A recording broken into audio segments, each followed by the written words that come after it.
그동안에 했던 임플란트 환자들에 대한 책임을 지지 않고 먹튀한다 그러죠. 무면허 시술을 한 치과 원장이 경찰에 붙잡혔습니다. 임플란트 시장이 커지고 있습니다. 하지만 부작용도 만만치 않은 것 같습니다. 10명 중 4명은 도중에 병원을 옮기거나 시술을 그만둔다고 합니다. 몰래 진료실까지 차려놓고 불법 시술을 해온 이른바 돌팔이 가짜 치과 의사들이 경찰에 붙잡혔습니다. 안녕하세요. 젊어지는 치과의 젊어지는 TV 장혁진 원장입니다. 임플란트 부작용, 과연 어떤 것들이 있나부터 먼저 좀 말씀을 드릴게요. 그리고 부작용이 어떤 게 부작용이고 어떤 것이 부작용이 아닌지에 대해서도 조금 설명을 드릴까 합니다. 저희 병원에서 하신 임플란트 사례를 좀 보면서 말씀드릴게요. 앞니 부분은 좀 남아있고요. 어금니 부분이 임플란트가 없어졌던 분이었어요. 원래 기존에 틀니를 쓰시던 분이셨는데 틀니를 빼버리실 수 있었고요. 지금은 뭐 임플란트를 해서 잘 씹으실 수 있었고, 아래 치아는 보철이라는 브릿지 형태를 통해서 이렇게 전체 치아를 다 만들어서 식사를 잘 하실 수 있게 해드렸습니다. 치아 부분이 깨진다거나 또 치아가 빠진다거나 하는 경우는 부작용으로 볼 수는 없습니다. 비정상적인 힘이 갔을 때는 오히려 깨지는 것이 낫습니다. 아예 치아가 이렇게 과도한 힘이 갔을 때 치아가 깨져버리면은요, 임플란트에 힘이 많이 안 갑니다. 치아가 깨지는 것들은 부작용으로 보기는 좀 어려울 것 같고요. 혹시라도 그런 부분 때문에 오해가 있으실까봐 이런 것들을 설명을 좀 드립니다. 근데 절대 있으면 안 되는 부작용들이 바로 이런 거죠. 이제 신경관을 건드려서 감각이 없어진다거나, 물론 임플란트 수술 후에 부종이 생길 수는 있습니다만 너무 심하게 생긴다거나, 가장 큰 문제점이 뭐냐면은 임플란트 수술 후에 임플란트 주변에 잇몸 뼈가 녹아서 임플란트가 흔들거린다거나 결국에 빠져버린다거나 하는 것들이 이제 가장 큰 문제입니다. 이렇게 잇몸 뼈 속에 들어가 있는 임플란트 나사 부분이 노출이 돼버리는 거죠. 그럼 결국은 임플란트가 빠져버린다거나 하는 일들이 생기고요.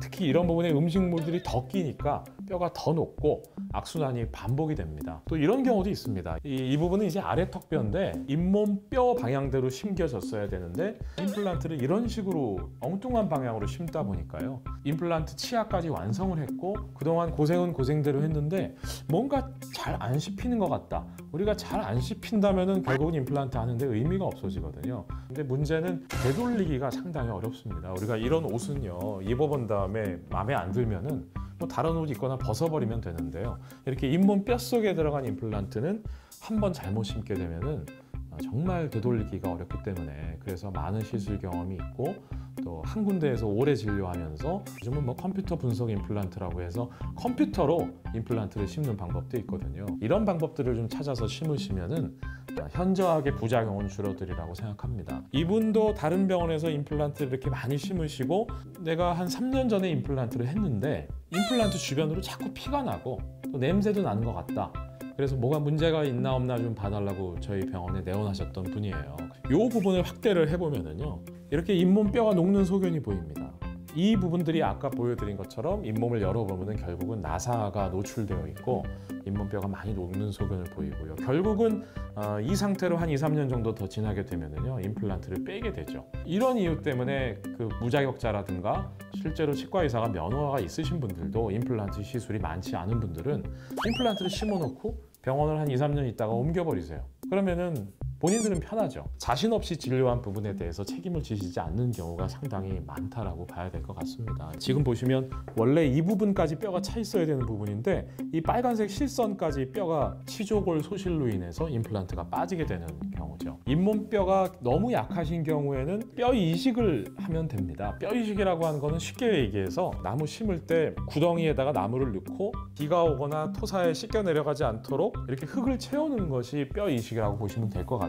연세가 드시거나 치주염으로 고생하셔서 뼈가 많이 녹은 분들은 이런 식으로 뼈 이식을 하는데, 여기서 한 가지 또 중요한 것이 임플란트를 한번 심었는데 뼈가 이렇게 녹으면 여기에 다시 뼈 이식을 해주면 되지 않느냐. 불행히도 그것은 불가능합니다. 자기 치아가 있던 상태에서 빠져서 임플란트를 새로 심을 때는 임플란트를 심으면서 이렇게 나무 심을 때 흙을 채워넣듯이 뼈 이식이 되는데요. 임플란트를 한 번 심은 다음에 뼈가 녹은 부분에다가 뼈 이식을 한다고 해서 그 뼈가 붙어있지를 않습니다. 뼈 이식은 임플란트를 처음 심을 때만 적용을 한다고 보시면 될 것 같고요. 잇몸뼈가 녹는 부작용이 생겼다고 해서 그럼 꼭 병원만 잘못이냐? 그렇지 않습니다. 실제로는요. 부작용으로 고생하시는 분들은 좀 듣기 싫으시겠지만 수술 후에 주의사항을 지켜주시지 않으셔서 생기는 부작용이 훨씬 더 많기는 합니다. 그 지켜주셔야 되는 것들 중에 가장 큰 부분이 바로 이와 같은 흡연이거든요. 제가 담배를 끊으시라고 말씀을 드리면 수술 들어가시기 전에 화장실에서 담배 태고 들어오시는 분들도 계세요. 그리고 내가 오늘부터 끊을 거다. 근데 그게 불가능하다는 거는 흡연하시는 분들이 더 잘 아실 거고요. 담배가 뭐 그렇게 잇몸뼈 임플란트 수술에 나쁘겠냐 하시겠지만 실제로는 치명적인 영향을 줍니다. 특히 뼈 이식을 하시는 경우에는요, 이 흡연을 하시게 되면 성공률이 상당히 떨어지고요, 잇몸뼈도 상당히 많이 내려갈 뿐만 아니라 임플란트가 빠져버리게 되는 경우도 많이 있습니다. 의사분들의 주의사항 설명드리는 건 괜히 설명드리는 게 아니거든요. 부작용이 생기시지 않기 위한 첫 번째가 바로 금연입니다. 꼭 금연하셔야 되고요. 많은 시술 경험이 있고 한 군데 병원에서 오랫동안 기존에 10년 전에 임플란트 하셨던 분들까지 계속 과연 케어를 하고 있는지 등등을 좀 충분히 보신 다음에 병원을 택하시고 또 본인이 이와 같은 주의사항만 지켜주신다면요, 걱정하지 않으셔도 될 것 같고요. 안심하시고 여러분들뿐만 아니라 또 부모님들이 임플란트를 고민하신다면 꼭 좀 치료 받으실 수 있게 좋은 병원 택하셔서 식사를 잘 하실 수 있는 건강한 임플란트 치료를 받으셨으면 좋겠습니다. 임플란트 부작용에 관련된 얘기를 좀 설명드렸고요. 저희 그 병원 채널에 들어오셔서 한번 보시면요, 아마 임플란트를 고민하신다거나 또 아플까봐 또 뭐 여러 가지 무서워서 아니면 부작용 때문에 고민하시는 분들께 여러 가지 좋은 정보를 많이 들을 수 있지 않을까 합니다.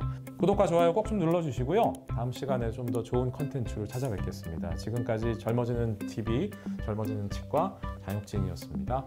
감사합니다.